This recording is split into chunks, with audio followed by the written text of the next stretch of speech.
guys, I'm April. Welcome back to my channel, and for today's video, we will be discussing the electron configuration. Electron configuration gives us a representation on how electrons are arranged in atomic orbitals around the nucleus. Para mas maintindihan na siya, let's have a quick recall on the parts of an atom. So as we have discussed on the previous episode, atoms have three subatomic particles. Inside the nucleus, we can see the positively charged protons and the uncharged neutrons. Outside the nucleus, we can see the electron cloud kung saan makikita natin yung negatively charged electrons. From this illustration, we can say that protons and neutrons are easier to locate. Why? Because they are found inside the nucleus. And the nucleus is always found at the center of an atom. On the other hand, electrons can be literally anywhere around the nucleus. So why is it necessary to locate the electrons? Electrons are considered the MVP or the most valuable player in chemistry because it is the reason why atoms are able to interact or form bonds with other atoms. According to Heisenberg's uncertainty principle, we cannot know where an electron actually is, but we can mathematically determine the area within atoms where there is high probability of finding electrons. Meaning, we cannot know the exact location of an electron, but we can determine the area kung saan may 90% chance na makita natin yung electron, and we call this area orbitals. Going back to the illustration, sabi natin, electrons are found inside the electron cloud surrounding the nucleus. In an electron cloud, we have electron shells or energy levels wherein each shell has the same distance from the nucleus. For example, kung gaano kalayo yung electron na to from the nucleus, ganun din yung distance nitong electron na to. Why? Because they are both found on the first energy level. On the other hand, this electron has the same distance from the nucleus with this electron kasi parehas silang nasa second energy level. Each electron shell or energy level can have one or more subshells, and each subshell can have one or more orbitals, and each orbital can hold up to 2 electrons. The location and energy of every electron in an atom is determined by a set of 4 quantum numbers that describes different atomic orbitals. So we have the principal quantum number, the azimuthal or the angular momentum, the magnetic, and the spin quantum number. So first of all, we have the principal quantum number, which is denoted by a small letter n, which represents the energy level or shell of the electron. Here, we're talking about the distance of the electron from the nucleus. So the value of n starts from 1, 2, 3, pataas ng pataas, and as the value of n increases, the average distance from the nucleus also increases. Ibig sabihin, sa bawat energy level na na-occupy ni electron, palayo siya ng palayo from the nucleus. Take note that each shell has a maximum capacity for electrons, wherein for the first shell, kaya na lang mag-hold ng 2 electrons. So we have the first and second electron, wherein both of these electrons have the same distance from the nucleus. So the first energy level is denoted by n is equals to 1. So move on to the next shell, we have the third, fourth, fifth, sixth, seventh, eighth, ninth, and 10th electron. So these electrons have the same distance from the nucleus, however, mas malayo siya compared to the first energy level.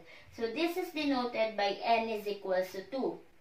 Then move on to the next shell, we have the 11th, 12th, 13th, 14th, 15th, 16th, 17th, and the 18th electron. So again, these electrons have the same distance from the nucleus, however, mas malayo siya compared to the second and the first energy level. This shell is denoted as n is equals to 3. Then move on to the last shell where we have the 19th and the 20th electron. Again, these electrons have the same distance from the nucleus, however, mas malayo siya compared to the third, second, and the first energy level. And this shell is denoted as n is equals to 4. So again, for principal quantum number, we're talking about the distance of electron from the nucleus, wherein pataas ng pataas yung energy level, palayo siya ng palayo from the nucleus. Sabi natin, each shell has one or more subshell. This is based on azimuthal or angular momentum quantum number, which is denoted by a small letter L. Kung si principal quantum number gives us the distance of electron from the nucleus, si azimuthal naman gives us the shape of the orbital. The value of L is based on principal quantum number wherein it starts from 0, 1 to n-1. So for the first energy level, which is denoted by n is equals to 1, meron lang tayong possible na 1 value wherein that's n-1, so 1 minus 1 is 0. So for the second energy level, that's n is equals to 2. Starting from 0, we have n-1, so 2 minus 1 is 1. So for the third energy level, we have n is equals to 3. So starting from 0, we have 1 to n-1, which is 3 minus 1 is 2. And lastly, for the fourth energy level, that's n is equals to 4. So starting from 0, 1, 2 to n-1, which is 4 minus 1 is 3. Whenever we have a zero value for L, it means we have an s orbital which looks like a sphere, meaning the electrons can be found anywhere inside this sphere. On the other hand, if we have one value for L, that means we have a p orbital which looks like a dumbbell. For 2, we have d orbital which looks like a clover leaf. And for 3, we have f orbital which has a more complex shape. Next, we have the magnetic quantum number which is denoted by m sub L. This represents the orientation of the orbital wherein the value of m sub L is dependent on the azimuthal quantum number. It is an integral value from negative L to positive L. Para mas maintindihan siya ng mabuti, balik tayo sa example natin kanina. So, sabi natin, for the first energy level, para makuha si L, that's n-1, so we have 1 minus 1, that's 0. To get m sub L, we have negative L to positive L. Question, meron bang negative 0 and positive 0? Wala. So, the value of m sub L is 0 lang din. So, sabi natin, whenever we have a zero value for L, that's an s orbital, meaning we have a sphere. Based on the value of our m sub L, we only have one orientation for sphere. So, we have x, y, and z axis, wherein the intersection of all the axes is the nucleus. Drawing ko lang yung sphere natin. Wherein, kunwari, ito yung representation niya. Kahit ikot-ikutin ko yung sphere natin, pare-parehas lang yung itsura niya. That's why we only have one orientation for sphere. So, this sphere represents one orbital, and sabi natin, each orbital can hold up to 2 electrons. Meaning, for our first energy level, kaya niya lang mag-hold ng 2 electrons. Moving on to the second shell, that's n is equals to 2. To get L, that's 0 to n-1, so 2 minus 1 is 1. And to get m sub L, that's negative L to positive L. So that's negative 1, 0 to positive 1. Sabi natin, whenever we have a 1 value for L, that's a p orbital, which means we have a dumbbell shape. And based on our m sub L, we have 1, 2, 3 orientations for our dumbbell, meaning it can be present in the x-axis, which is denoted by px. It can be present on the y-axis, which is denoted by py. It can be present on the z-axis, which is represented by pz. Meaning, si p orbital can have 1, 2, 3 orbitals. So, kung itutotal natin lahat ng orbitals for second energy level, so that's 1 for s orbital, and 3 for p orbitals. So, 1 plus 3, that's 4 orbitals, and each orbital can hold up to 2 electrons. So, 2 times 4, ibig sabihin, si second energy level, kaya niya mag-hold up to 8 electrons. Moving on to the third energy level, we have n is equals to 3. So, to get the value for L, that's 0 to n-1. So, 3 minus 1 is 2, so 0, 1, and 2.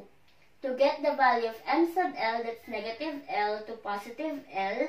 So, that's negative 2 to positive 2. So, negative 2, negative 1, 0, 1, and 2.